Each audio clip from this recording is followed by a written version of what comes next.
Good morning. Good morning mga karos. Welcome back po muli dito sa aming channel. Nandito tayo sa Phase 3, Lumina Homes. Okay, kahapon ang topic po natin dito is yung tubig. So hanggang ngayon mahina po ang tubig dito. Tapos kahit pa no, gawa po ng ulan, nakapag-imbak tayo ng tubig. So meron tayo rito at saka dun banda. Yan, update. Bali itong extension ni client dito, bubuhusan natin yung slab ngayong araw.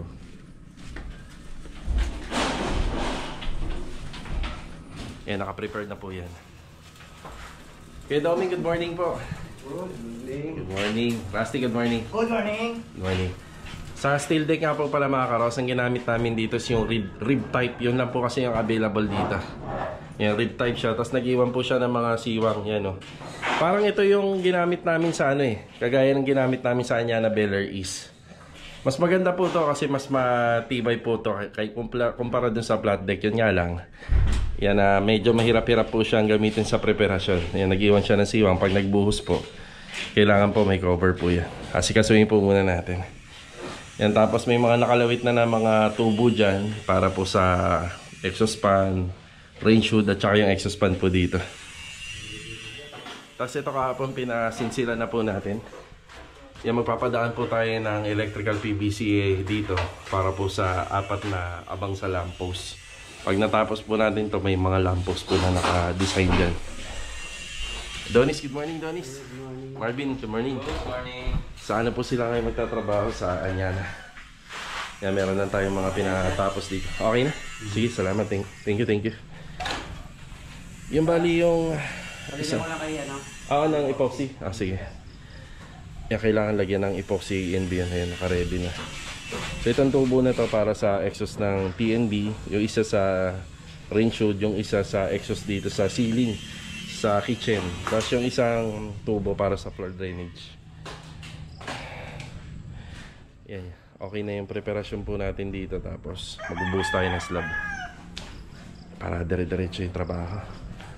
Nga lang biglaan umuulan kasi.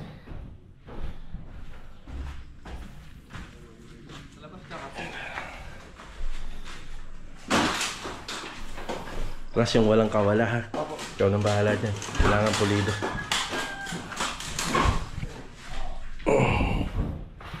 Yan o. Inspectin naman po natin yung gawa. Babalikan natin.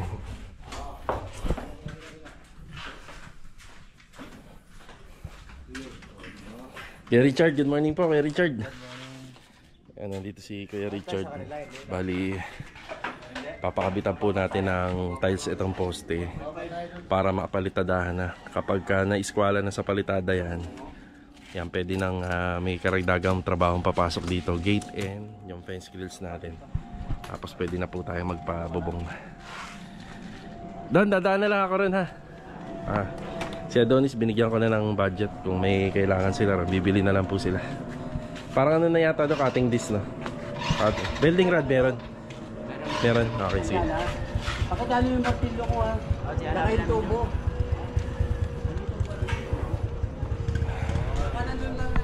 Nagle-layout lang po sila rito. Nagle-level lang. Tapos yung ibang tropa lilipat po doon sa kabila. Si Kuya Boy nandun po ngayon. Doon magtatrabaho. Medyo maraming kailangan dito sa project natin sa Phase 3. Dito rin may kailangan tayo. Yung mga pang plumbing, water line natin. Tapos si Master Jojo na yung tatakbo dun sa kailangan ng bilog na tiles para sa Riego de Dios. Sandy, good morning. Good morning. Dito pa rin si Kuya Sandy. Kuya Boy, good morning po Kuya Boy. Morning, boss. Meron tayo nga pala isdaan po rito. Pero sa ngayong araw na to mawawala na yan, Kuya. Saglit lang. Tapos ito, asikasuhin na po nila yung sa linya ng water line at saka sa ating mga pasingawan at saka drainage. Dito nga po pala, compared dun sa kabila, nakita nyo may mga linya ng tubo. Dito halos may iwasan po natin yung ganong kadaming linya ng tubo kasi meron po kasing setback tong ginagawa natin kahit papano. Yan, nasa lagpas po siya ng, ng 20 cm sa likod kaya dun po namin padadaanin lahat. Yan na yung pinakamagandang plano. Ayusin lang namin to dahil magpoporma po si Kuya Sandy para mabahusan na rin yung mga poste. Okay, Kuya? Ang tubig naman po pala rito. Ang tubig dito puno to, di ba? Parang nakakapanghinayang itapon yan, Kuya Boy ah. Kaya nga eh. Wala naman tayong doon na ano. Yun nga. Sige, okay lang yan. Meron naman naipon kahapon. Doon sa kabila, meron po doon. Yung sa kapitbahay din dito sa gilid, atin din yun. Inipunan ko yung galing sa alulod. Sige. Galing muna tayo rito sa hardware. Hindi nila na-receive yung order ko para dun sa pastry. Kaya pumunta tayo rito. Yan, bibili naman po tayo ng mga PVC and fittings para dun sa pinuntahan natin kanina dun sa ginagawa nila Kuya Boy. Yan, tara. Nasa hardware tayo malapit sa Vista Mall. Ang problema ko lang sa mga ganito, ito kasi nasa 10 feet. Hindi talaga siya magkakasya rito. Baga, pagka nasa biyahe tayo, naka-open, tapos ito itatali ko na lang. Yan, ito yung mga materials para dun sa isa sa mga project natin sa phase 3. Ganito nga po pala itsura niya nung inayos na natin. Kaya yung iba gusto palagyan ng carrier eh. Pero inaalam ko pa kasi baka pagka may carrier, baka panibagong rehistro yun. Okay na yan. Let's go. Bumalik lang kagad tayo rito sa phase 3 para maihatid to. Tapos pupunta tayo ng bilihan po ng mga supply ng water closet. Tsaka sa TNB. Pa kaya. Okay, sabay mo na po ta. Yeah. Ayos. Salamat po. Yan, itong mga nakikita nating materialis na to ay para po dun sa phase 6 project natin. Tapos ito ihahatid ko pa sa ano to, Anyana. Isang aqua glossite lang kasi yun na ibigay natin dun sa ano, sa tao natin na nakarang araw. Naiwan pa. Okay, ito pa po. Salamat. Man muna tayo saglit dito. Total naman nandito na tayo. Nababawasan na yung panambak natin dito gawa ng medyo malalim yung ano natin doon, yung foundation natin doon sa kabila. Maraming tatambakan kay Richard. Pero matalim pa ba yung gamit mo? Pang suporta. Saan ang siroho mo rito sa baba? Sakto. Galing natin. Walang siroho. Umpisa na ni Kuya Richard yan.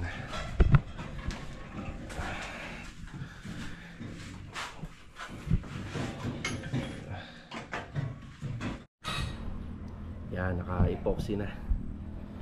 So, saktong-sakto yan bago magbuhos. Yan, ito yung ginamit natin. ENB All-Purpose Epoxy. Mamaya bubuhusan na nila to. Preparasyon lang po muna mamaya sa baba.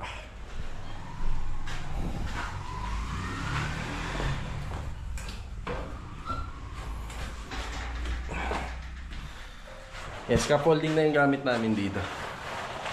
Para hindi na magasto sa forma.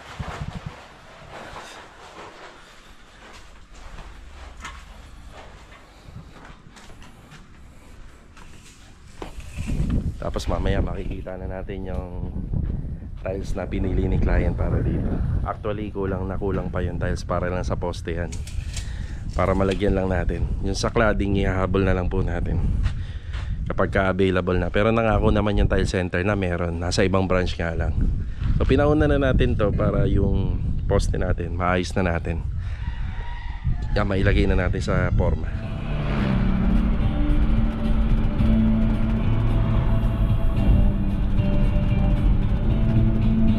Dito na po tayo sa may tansa mga karoas. Yung my home at saka itong paint center ni Ma'am Poby, magkatapatan lang yan. Kaya minsan double purpose na rin yung pagpunta ko rito.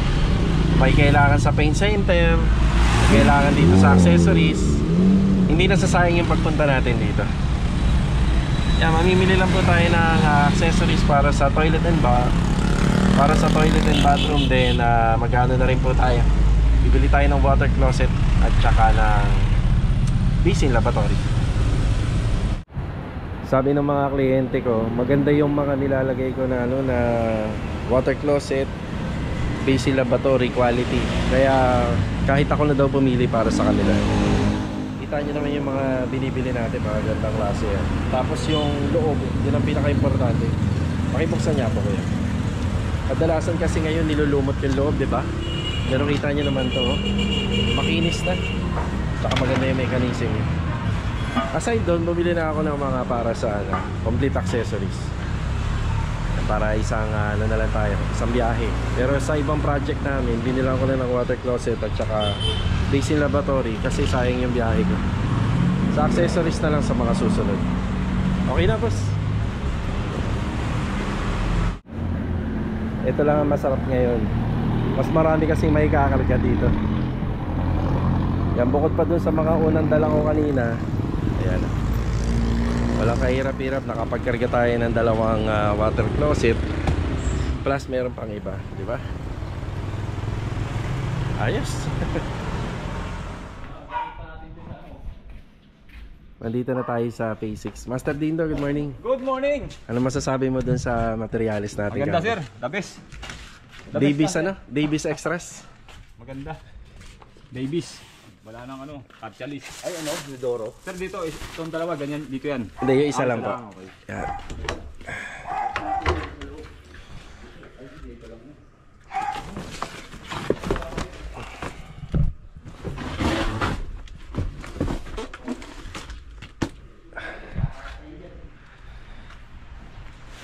Wala si Louie, absent.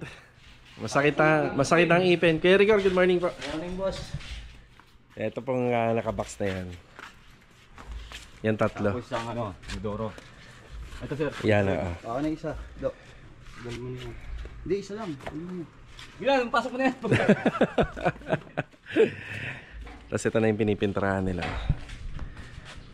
Bali may pintura na po ng primer yung bubong yung nasa taas. Yan, tapos hindi siya masyadong magastos.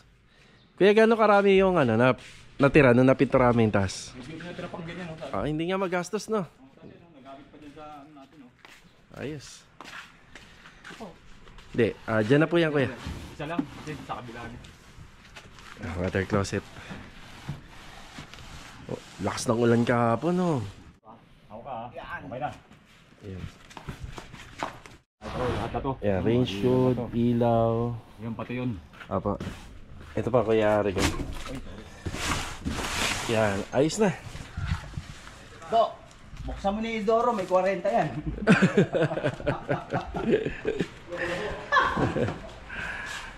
Okay, ayan na, pinapatapos na natin yung pintura. Okay na yung primer po dun. Agapan natin, baka mamaya hapon, bulan. Kaya akit ka, no? Pwedeng paki-videohan. Sir.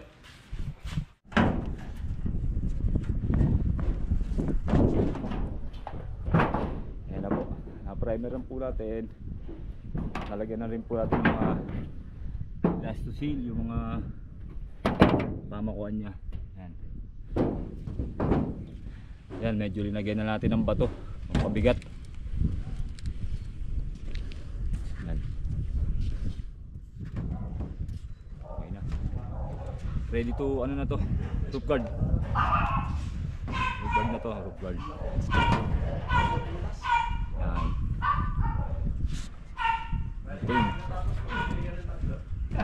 Na-maintain na natin yung bubong.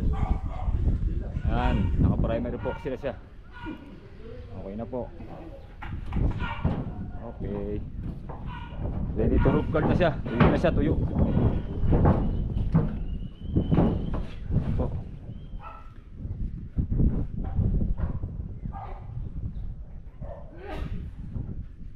Salamat kay Kuya Dindo. Hindi ho kasi ako kasya dyan eh. So yan na po yung ginagawa nilang trabaho dyan. Tapos mag-waterproof pa po tayo ron. Pero pinauuna muna natin na matapos yung mga na-videohan niya sa taas. Tapos dito nanakit yung ngipin ni Louie. Ang sabi ko nga kasi sa kanya, pabunot na namin. Dahil nakaka-apekto talaga sa trabaho din talaga. So ayan na yung risers. Nauna na. Yan. Hindi ako umakyat dito nung kahapon. Gawa ng tatrabaho siya dyan. Yan, medyo matigas-tigas na yan. Pwede na.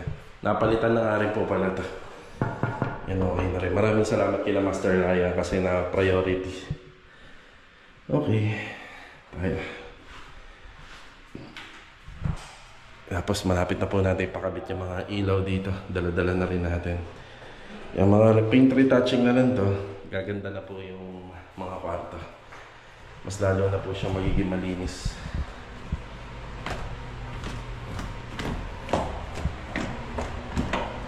Sa TNB. May accessories. Yun yung mga dala-dala natin. Yan, marami pa tayong mga kukumpletuhin dito. Yung wall mirror dyan, tapos yung ilaw rito. Bumukhang bagong-bago na yung harapan ng bahay ni client. So dyan muna kami nakapokus. Sinasamantala namin yung magandang weather eh. Tapos pag okay na yan, madali na po sa loob. Finishing retouching na lang yan, at saka general cleaning. As yung sa bubong, yan nakita naman po natin, talagang repair and maintenance lang yung kaya natin gawin dito. Umulan naman at wala naman po naging tulo dun sa second floor. Kaya makakasurvive pa po siya. Tapos kapag nakaipon si client, pwede po nating i-offer sa kanya renovation na. Ang mga pinapalitan dyan, end flashing. Yan, end flashing dyan at saka yung sa wall flashing doon sa firewall. Tapos lahat ng bubong, tsaka yung gutter, yan, pinapalitan din. Kapag ka renovation, halos lahat pinapalitan, walang matitira. Flexiban kuya, wala tayo, no? Flexible, wala pa ka nabibili. Pero may konti pa ako dyan. Yung tira. Isang balde. Sige, mag-ano na ako. Yung emulsion. Kailangan natin ma-flexible talaga to, sir. Emulsion. Emulsion, kulang na yun. Tira lang din yun doon. Sige. Hindi, ang flexiban, pag natapos na yan lahat. Hindi ba? Pag natapos ka na lahat yan, naikutan na. Wala nang gagawin dito. Sige, tsaka yun naka-emulsion na. Pag naka-emulsion na po siya. Emulsion na tapos na yung boss, tara. Pwede na to, ano? May alauna emulsion ko yan. Sige, sige. Pwede pa naman yun yung natira dyan, pang harapan. Pero yun dito, isang galon na. Or 2 galon na. Isang galon kaya na. Dalawa, dito pa sa baba. Yan, bali 2 galon ng Flexiban. Bali 2 galon ng acrylic emulsion. Sapat na po yan. May natira kaming konti. Tapos ang isang balde po ng Flexiban dyan sa slab.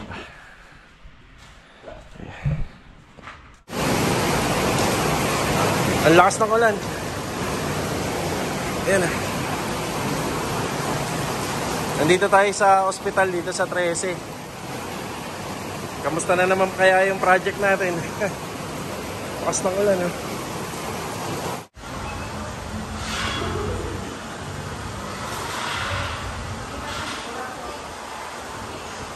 Ay mga karawas, natapos din yung ulan. Yeah, alas 3 na po ng hapon. 2:52 yan, mag-alas 3 na rin. Yan, palagi tayong pumupunta rito sa MV Santiago, kaso nga lang yung doktor na gusto nating makausap dito, ang tagal po. Ang schedule niya 2 to 4. Kung hanggang mag-alas 4 ko rito, yan, wala na tayong magagawang trabaho. Yan, gusto lang po natin magpareseta ng gamot na mas maganda sa kumbaga parang vitamins po sana, na mas maganda po at makakatulong pa sa pang-araw-araw natin na trabaho para tayo ay lalong maging masigla pa. Yun lang kung bakit lagi tayo nagpupunta rito.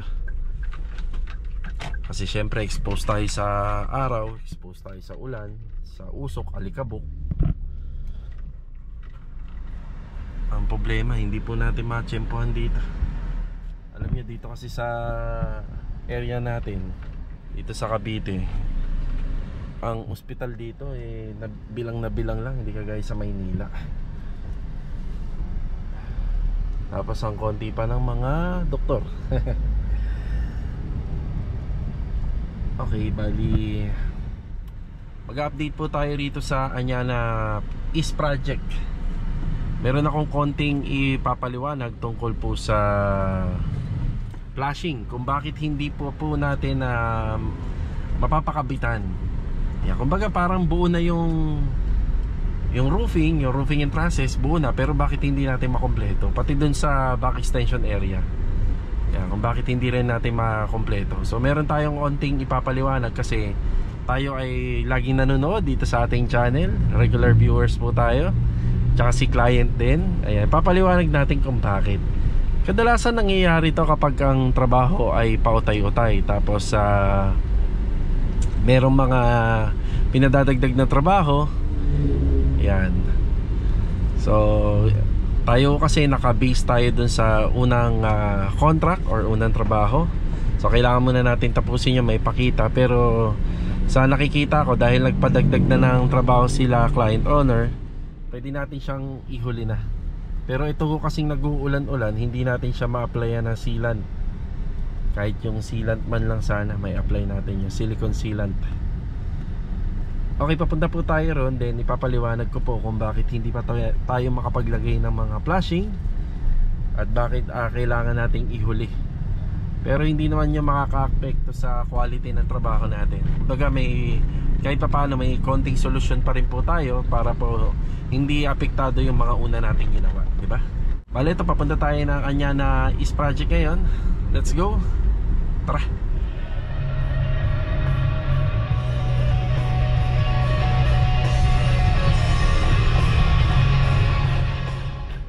Dito na po tayo. Magandang araw nga po pala sa aming client owner dito. Yun o. Meron na siyang fence grills.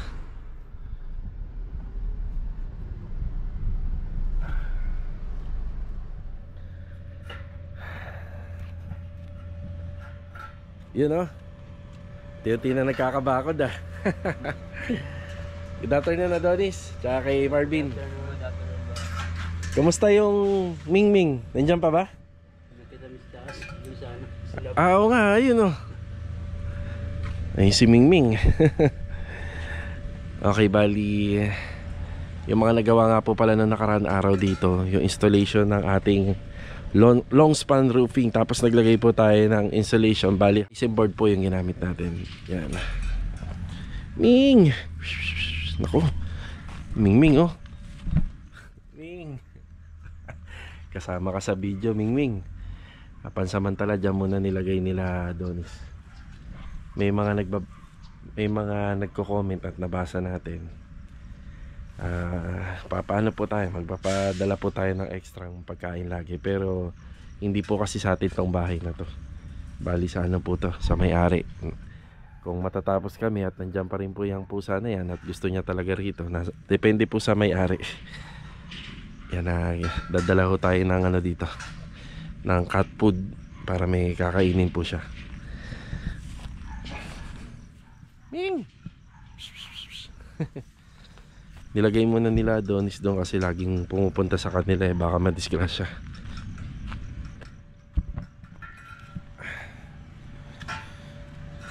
So ito yung ginawa natin noong nakaraan araw. Gate. Bali yung gate dito po naka-install yan. Medyo hindi po siya masyadong nakapantay dito. Yan. Tapos sa cladding naman po sa pagitan ng poste, yan po ang standard ni Anyana. Nasa 30 cm lang po yan. Para lang po siyang sukalo kung titingnan, pero ganyan lang po talaga.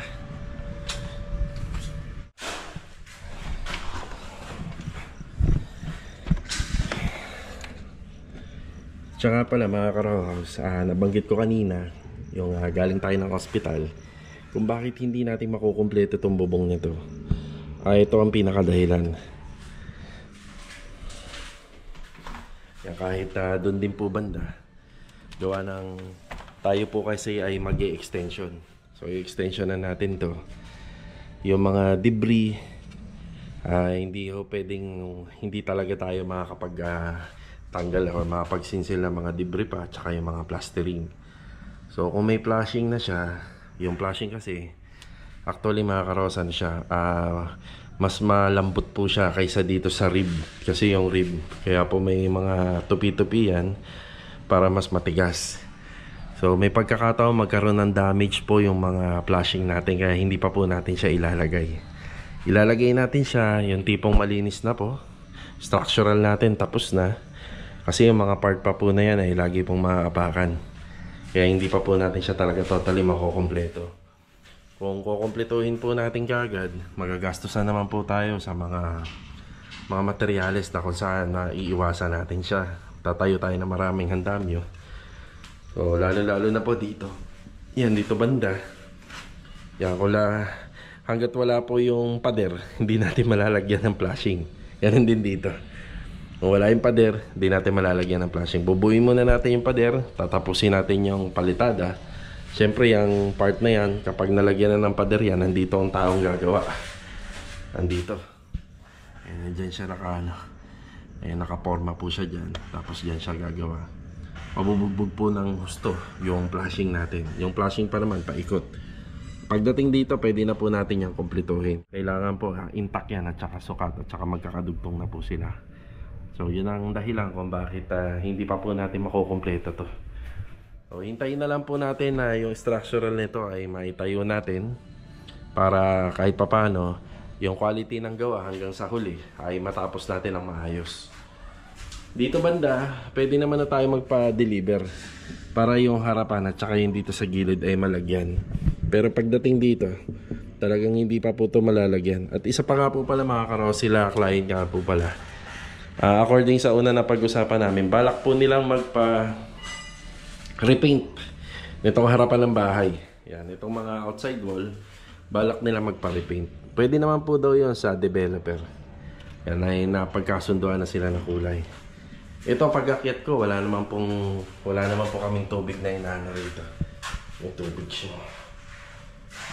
Madami ito. Umulan po ng malakas kanina. Kaya may tubig dyan.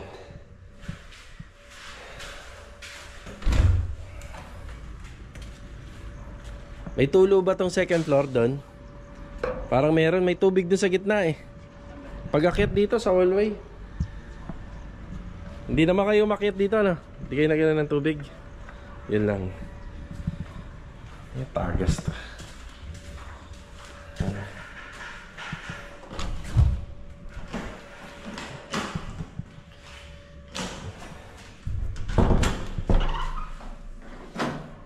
Dito pa.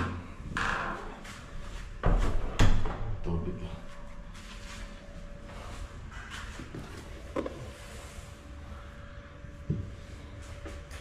Kapain na natin.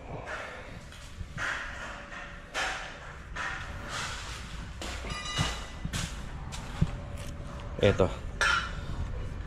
So nga lang, may gagawin pa tayo rito. Lalagay pa tayo ng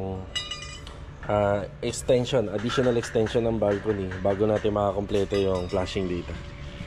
Ang nangyari po kasi mga ka-rowhouse, nag-focus lang muna kami sa unang pinagawa ni client hanggang sa naisip niya na ipagawa na po ito hanggang pataas. Dapat kasi ito abang lang. Itong ginawa natin dito sa extension, sa back extension area. Dapat abang lang to eh. So nakapag-decide na po sila na itaas na natin.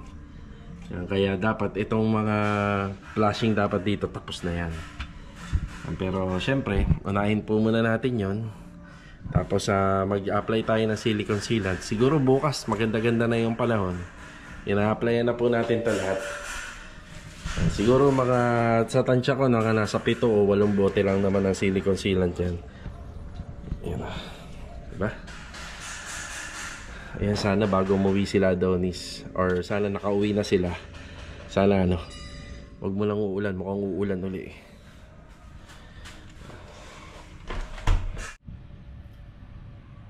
Huwag nyo kalimutan yung pusa, ibaba nyo.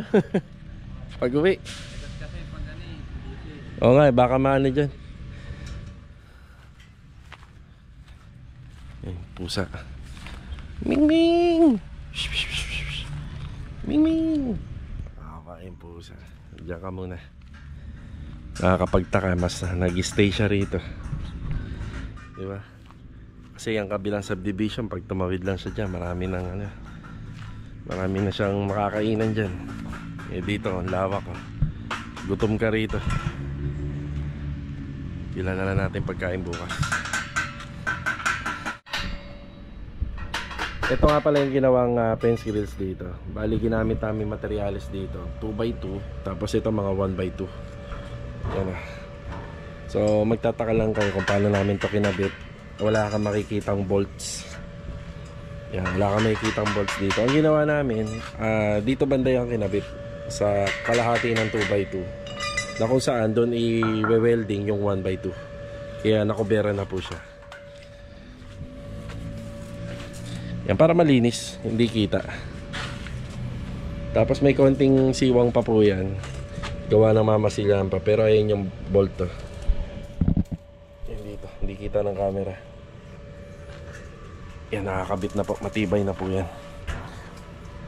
Yan, malinis po siya. Tingnan, hindi halata kung paano siya ikinabit.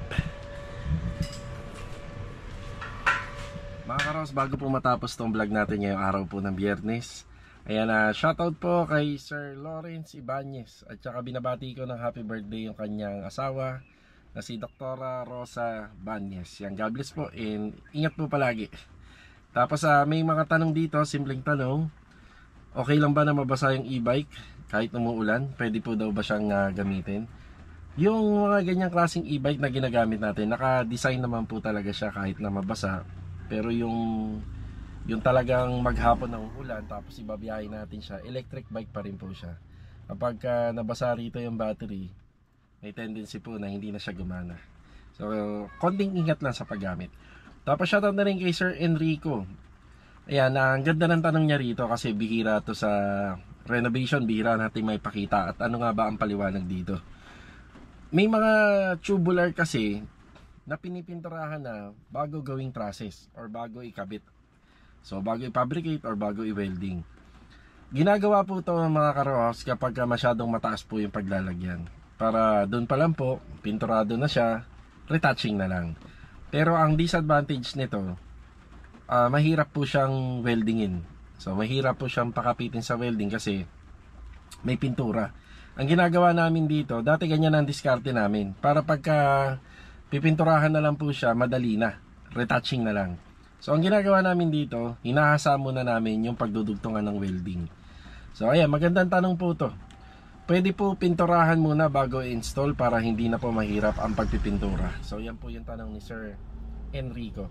So ang advantage, madali na lang sa retouching. Ang disadvantage, medyo matrabaho kapag wini-welding.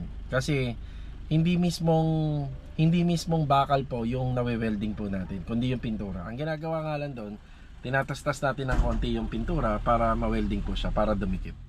Ay mga karos, sana nakapagbigay tayo ng konting idea ngayong araw na to. Maraming salamat muli sa pagsama ngayong araw po ng Biyernes. Kita-kita na lang po ulit tayo for the next video. God bless po sa ating lahat. Ito, paalam po muna. Let's go! Tara!